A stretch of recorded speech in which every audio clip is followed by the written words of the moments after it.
साथियों, स्वागत है आपका भारत रिसर्च एकेडमी में। आज हम इतिहास की महत्वपूर्ण श्रृंखला में भारत में यूरोपीय कंपनियों के आगमन के बारे में पढ़ेंगे। इसके पहले हम समझ लेते हैं कि क्या रीजन था कि समुद्री मार्ग की खोज करनी पड़ी और इतना भारत के प्रति या जो पूर्वी जो देश हैं ये इनके प्रति जो है यूरोप के जितने भी देश हैं ये इसकी तरफ व्यापार का रुख क्यों किए। ठीक, ये सारे क्वेश्चन। और क्या इसके पहले व्यापार होता था, अगर होता था तो कौन से रास्ते थे, ये जो कुछ क्वेश्चन हैं इनको हम यहाँ पे पहले डिस्कस करके और ये सारी चीज़ें स्लाइड में मैं रखा हूँ और सारी चीज़ें क्लियर आपको करके बताता हूँ। तो आप धैर्य रखिए और आराम से इसको समझिए। आइए पहले हम देखते हैं कि आखिर में यूरोप के लिए समुद्री मार्ग की खोज की आवश्यकता क्यों पड़ी। ठीक, पहला क्वेश्चन। दूसरा क्वेश्चन, क्या भारत में पहले व्यापार होता था? तो बिल्कुल होता था। आप इतिहास पढ़े होंगे तो लोथल जानते होंगे, लोथल। ठीक, लोथल बंदरगाह जिसको गोदीवाड़ा भी कहा जाता था, यहाँ पे बहुत सारे मोहरों की साक्ष्य ये प्रमाणित करते हैं कि भारत के अन्य देशों से व्यापार के संबंध थे। ठीक, और दूसरा चीज क्वेश्चन था कि क्या भारत में व्यापार होते थे? तो उस टाइम जब समुद्री मार्ग की खोज नहीं थी तो व्यापार कैसे होते थे? तो चूंकि ये भारत अपना है, ये पाकिस्तान भी भारत का ही हिस्सा था। ठीक, यहाँ से जो है ईरान, अफगानिस्तान, ईरान होते हुए, तुर्की होते हुए यहाँ पे व्यापार होता था। और यहाँ पे व्यापार में बीच में आप देखेंगे यहाँ पे आपका काला सागर है और यहीं पे मरमरा सागर के बीच में बास्फोरस जल संधि थी जिसके द्वारा व्यापार होता था। दूसरा जो रास्ता था यहाँ से सऊदी अरब होते हुए, हिंद महासागर होते हुए, सऊदी अरब होते हुए ऐसे इटली द्वारा जो है व्यापार होता था। आई थिंक ये आपको समझ में आ गया होगा। अब आइए समझते हैं ये सारी चीज़ें 1453 तक जो है 1453 तक सब कुछ चलती रही। ठीक, फिर आगे हम देखते हैं, नेक्स्ट हम देखते हैं यूरोप के पूर्वी भाग में। यहाँ पे आप देखेंगे ये रोम आपका छोटा सा राज्य है, लेकिन पहले ये बहुत ही बड़ा राज्य था और इसका जो है विभाजन हो गया, यूरोप का विभाजन हो गया। जो पूर्वी रोम था इसको कुस्तुनतुनिया मतलब बैजेंतिया या कुस्तुनतुनिया इसको कहा जाता था। ठीक, ये एशियावासी इसको कुस्तुनतुनिया कहते थे। और ये जो दूसरा जो था, जो पश्चिमी रोम था, इसकी राजधानी रोम थी और ये व्यापार का ये एक माध्यम होता था। और चूंकि ये जो रास्ता था ये बहुत ही दुर्गम था, यहाँ पर्वत पठार आपको बताए हैं और बहुत सारे आप दर्रे देखे होंगे, इतिहास में पढ़े होंगे, तो दर्रे के माध्यम से बहुत ही दुर्लभ था, लेकिन फिर भी समुद्र मार्ग की खोज नहीं हुई थी तो इन्हीं के द्वारा व्यापार हुआ करता था। 1453 के दौर में, 1453 में आप देखेंगे तो इस समय जो है तुर्की क्षेत्र में एक बड़े साम्राज्य का उदय हुआ जिसका नाम उस्मानिया था। ये आपका तुर्की क्षेत्र है, यहाँ आप देखेंगे ये तुर्की क्षेत्र में उस्मानिया का 1453 में उदय हुआ। ठीक, अब जो है इसके जो है उस्मानिया ने 1453 में अपने कुस्तुनतुनिया पे आक्रमण कर दिया। जो आपका रोम था जो 2 भागों में विभाजित था, इस पे आक्रमण कर दिया और उसको जीत लिया। और इसने जो है भयंकर यहाँ पे करारोपण कर दिया जिससे ये मार्ग जो था ये आपका बाधित हो गया। ठीक, जो दूसरा रास्ता था यहाँ से समझते हैं, ये अरब होते हुए, हिंद महासागर होते हुए जो दूसरा रास्ता था इस पे अरब ने अधिकार कर लिया और उस पर भी करारोपण कर दिया बहुत ज़्यादा, जिससे ये भी मार्ग जो है बाधित हो गया। यूरोप को जो है भारत की खोज की ज़रूरत पड़ी, इसका कारण ये था क्योंकि भारत में काली मिर्च जो होती थी, आपको पता है काली मिर्च या मसालों के लिए ही ये सब जितने यूरोपी थे ये भारत आए थे। तो ये जो है मांस प्रिजर्वेशन के लिए इसका उपयोग किया जाता था, यानी प्राकृतिक तरीके से मांस को ज़्यादा दिन रखने के लिए इसकी ज़रूरत पड़ती थी। कुस्तुनतुनिया जो था ये एक धार्मिक केंद्र था।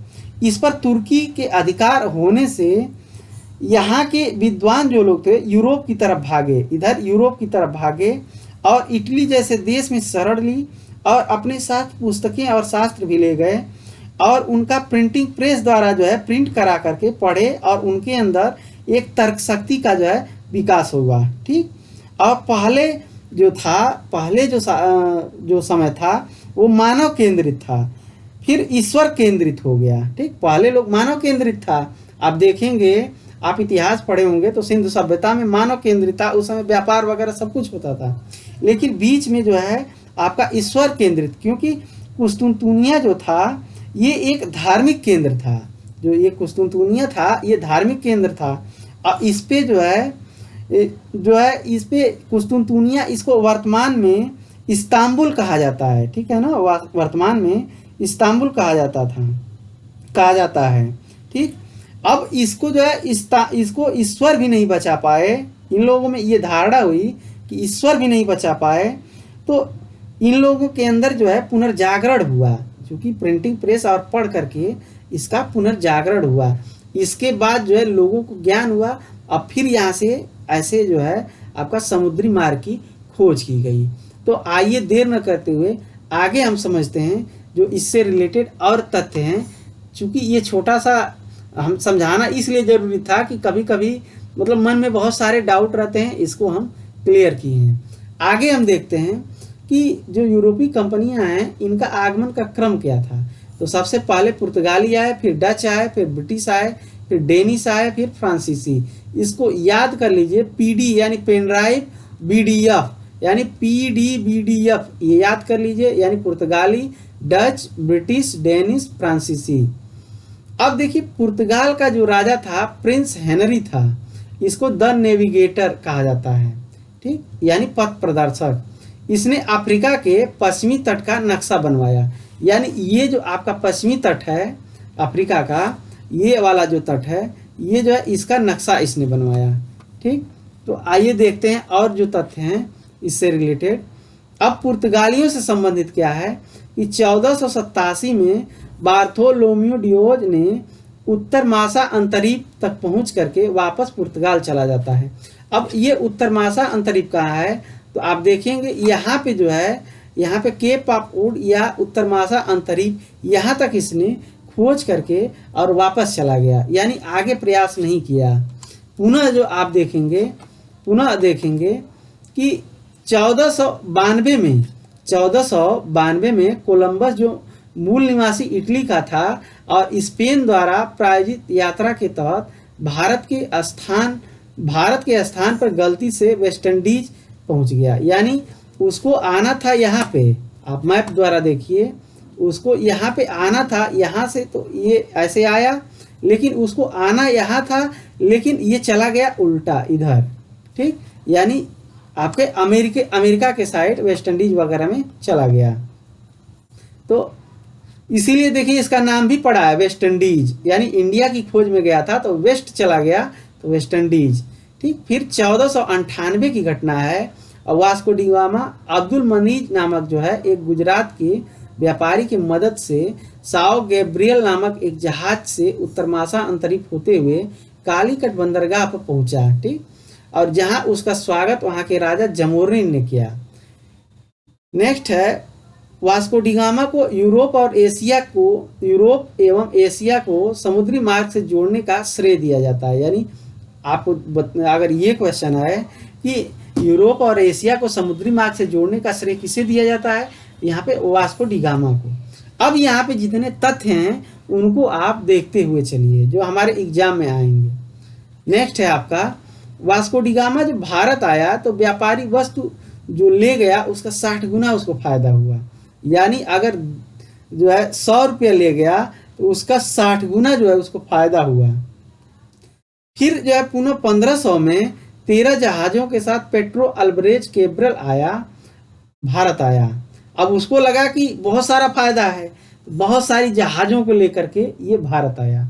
1502 में वास्को डी गामा दूसरी बार आया। हालांकि वास्को डी गामा 3 बार आया है भारत। ठीक, एक 1498 में आया था, 1498 में, दूसरा जो है आपका 1502 में आया था, और तीसरी बार जो आया था ये 1524 के करीब आया था, और 27 में इसकी 1527 में इसकी मृत्यु यहीं पे भारत में हो जाती है। ठीक, 1503 में अल्बुकर जो है भारत आया और इसने कोचीन में यानी केरल में पुर्तगाली फैक्ट्री या कारखाना की स्थापना किया। ठीक, आगे देखते हैं। पुर्तगाली जो थे, पुर्तगाली आरंभ में मसालों के व्यापार का कार्य तक ही सीमित थे, यानी पहले मसालों के व्यापार तक ही सीमित थे, किंतु जल्द ही इन्होंने पूर्वी देशों के समस्त व्यापारिक वस्तु पर नियंत्रण जो है स्थापित करने का प्रयास किया। फलस्वरूप अपनी नीतियों में परिवर्तन करते हुए गवर्नर की भर्ती आरंभ की। ठीक, ये तथ्य देख लीजिए। अब देखिए जो डी अल्मीडा है, इससे संबंधित क्या तथ्य है इसको देखते हैं। डी अल्मीडा का कार्यकाल 1505 से 1509 तक है। यह प्रथम पुर्तगाली गवर्नर था। मोस्ट इंपॉर्टेंट क्वेश्चन यहाँ से बनता है कि पहला पुर्तगाली गवर्नर कौन था? डी अल्मीडा था। ठीक, आगे हम देखते हैं इससे रिलेटेड और क्या तथ्य है। आगे है हिंद महासागर क्षेत्र में पुर्तगाली साम्राज्य, जिसको क्या कहा जाता था? एस्तादो द इंडिया कहा जाता था, स्थापित करने के लिए इसने ब्लू वाटर पॉलिसी अपनाई थी। तो पूछ देगा ब्लू वाटर पॉलिसी किसने अपनाई थी? ठीक, तो ये इसका जो है ये बहुत इंपॉर्टेंट यहाँ से भी बन जाता है। और इस ब्लू वाटर पॉलिसी को नीले जल की नीति या शांत जल की नीति कहा जाता था, जिसको किसने शुरू किया था? आपका डी अल्मीडा ने शुरू किया था। अब देखते हैं अल्फांसो द अल्बुकर। अल्फांसो आम न समझिएगा। ठीक, ये अल्फांसो द अल्बुकर 1509 से 1515 तक रहता है। इसे जो है भारत में पुर्तगाली राज्य की नींव रखी। इसका श्रेय इसे दिया जाता है कि भारत में पुर्तगाली राज्य की नींव रखने का श्रेय इसे दिया जाता है। 1510 में इसने क्या किया कि बीजापुर के शासक यूसुफ आदिल शाह से गोवा को जीत लिया। ठीक, गोवा को जीत लिया और इसने भारतीय महिलाओं से विवाह करने के लिए प्रेरित भी किया। 1515 में इसकी मृत्यु गोवा में हुई और इसके समानांतर प्रमुख भारतीय शासक कृष्णदेव राय था। ये इंपॉर्टेंट है, इसको याद रख लीजिएगा। और यहाँ पे अब अगला देखते हैं 1524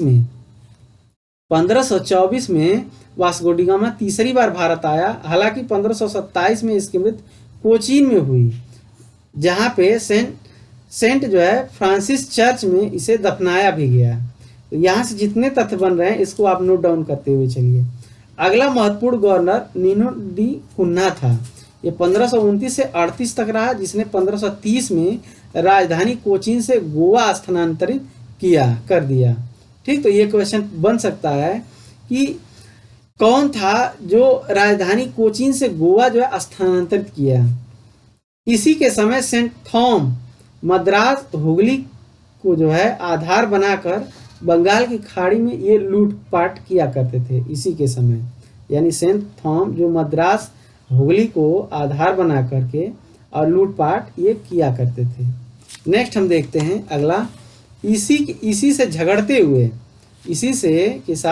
हुए गुजरात के शासक बहादुर शाह समुद्र में गिर करके इसकी मृत्यु हो गई थी। और अगला गवर्नर जो है जोआ द कोसवा, मार्टिन अल्फांसो डी सूजा, ये सब बने। इनसे क्वेश्चन नहीं बनता है, जहाँ से क्वेश्चन बनता है उसको हमने रिकॉल किया है। अब देखते हैं मार्टिन अल्फांसो डी सूजा के समय सेंट जेवियर्स जो ईसाई धर्म प्रचार के लिए भारत आया था। अब महत्वपूर्ण कुछ जो है तथ्य है इसको हम देख लेते हैं क्या क्या है। पुर्तगाली समुद्री राज्य को एस्तादो द इंडिया कहा जाता था। पुर्तगाली साम्राज्य को इसको एस्तादो द इंडिया कहा जाता था। पुर्तगाली हिंद महासागर क्षेत्र में अन्य व्यापारियों को सुरक्षा देने के बदले शुल्क युक्त जो है परमिट जारी करते थे, जिसे कारतेज कहा जाता था। तो यहाँ से ये मोस्ट इंपॉर्टेंट क्वेश्चन बन सकता है, जो व्यापार के लिए जो शुल्क युक्त जो परमिट जारी करते थे उसको क्या कहा जाता था? तो कारतेज कहा जाता था। या इनका संबंध किससे? पुर्तगालियों से संबंध है। 1632 में शाहजहां ने हुगली को जो है पुर्तगालियों से छीन लिया, क्योंकि वहाँ लूटपाट ज़्यादा ये करते थे। और पुर्तगालियों ने ही मध्य अमेरिका क्षेत्र से तंबाकू, मक्का व अन्य चीज़ें भारत लाए थे। ये चीज़ देख लेते हैं। ठीक, अगला हम देखते हैं इसी के द्वारा मतलब पुर्तगालियों द्वारा ही भारत में पानी जहाज, यहाँ जहाज कर लीजिए, जहाज का निर्माण एवं 1556 में गोवा में प्रिंटिंग प्रेस की स्थापना हुई। ठीक, और इन जो अनानास, पपीता, शकरकंद, रबड़, टमाटर, काजू, मूंगफली, लाल मिर्च, संतरा, लीची इत्यादि ये सारी चीज़ें हैं जो कृषि से संबंधित, इसका आरंभ भी इन्हीं को श्रेय दिया जाता है। ठीक, अब जो है कुछ क्वेश्चन हैं, इनको हम देख लेते हैं। पहला आपका क्वेश्चन है इससे रिलेटेड, जितना हम पढ़े हैं। अगर पहला क्वेश्चन अगर पूछे कि उत्तरमासा अंतरिक्ष की खोज किसने की थी, तो इसका सही जवाब क्या हो जाएगा? बार्थोलोम्यू डियाज ने किया था। ठीक, इसका जवाब।